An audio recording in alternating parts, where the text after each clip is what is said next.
I have the August report here and I'll just jump right into it. Everybody hear me okay? Too loud? Should I back up? All right.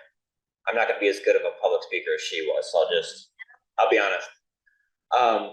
So this report is from August 1st through the 31st, 2023. There were 286 calls for service on Siesta Key.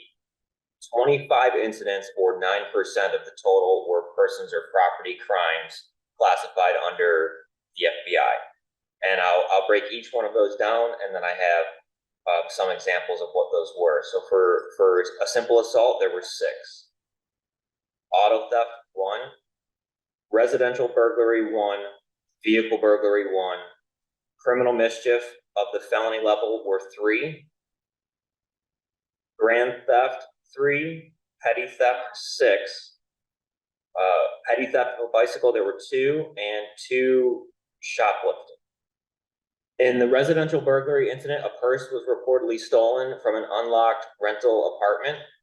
In the vehicle burglary, the vehicle was left unlocked. So I know I say that every time I'm here. Just make sure you guys are locking your vehicles, keeping the keys out of them, making sure they're locked before you go in for bed at the night.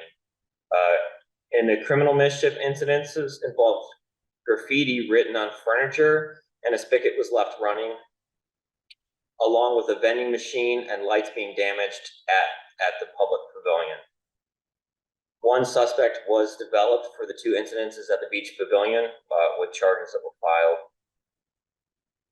None of the reported assault incidences were related. Arrests were made in 5 out of the 6 cases. So arrests were made in 5. The auto theft case involved an electric bicycle. So it wasn't a car, it wasn't a motor vehicle, it was an electric bicycle, which I believe, if I understand it correctly, eventually those won't be reported as motor vehicles anymore. They'll be reported as bicycles that are stolen, so they won't show up as a motor vehicle theft. The total 13 reports were related to theft, and those make up 52% of the total. 5 of those incidents included unattended items stolen from the beach. The remaining cases involved 2 unsecured bicycle thefts, and chains with no trespassing signs were removed. Items were taken from a boat. 2 incidents involved alcohol stolen from a convenience store, and items recovered from an unsecured bag left at a business. The remaining cases occurred at the same time during the assault, which money was taken. And that is the report for the persons and property crimes. Usually I end there, but I'd like to go over, since there's 286 calls for service, I'd like to just kind of highlight on the second page where a lot of those calls come from, and if anybody has any specific questions about the calls that have the most amount of response. So for an alarm, if you can see it in the top, it's not there. There were 41 alarm calls. There were 22 calls for assisting other agencies, which mostly out here is the fire department.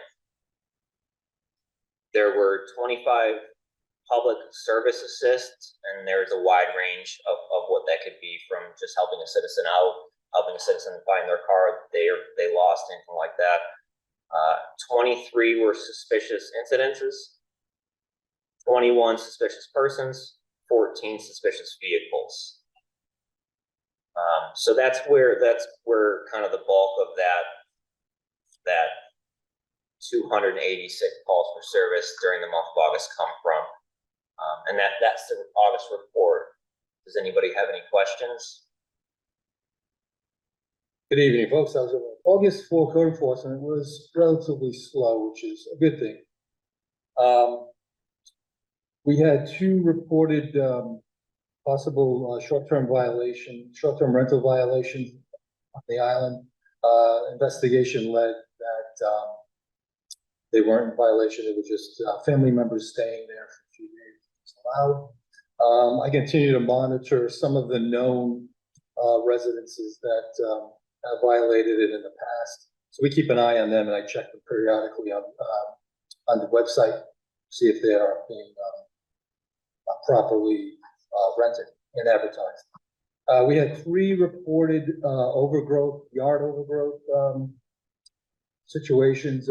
2 were brought into compliance, who were out of state, property owners, they didn't realize it. They took care of it. There's one more, who was working on, cleaning up their yard. Our sound team is still, working on the weekends and nights, measuring sound outputs by the bars and restaurants. For the month of August, we did not have any violations. Everybody was, compliant with the code. That's about it. Any questions?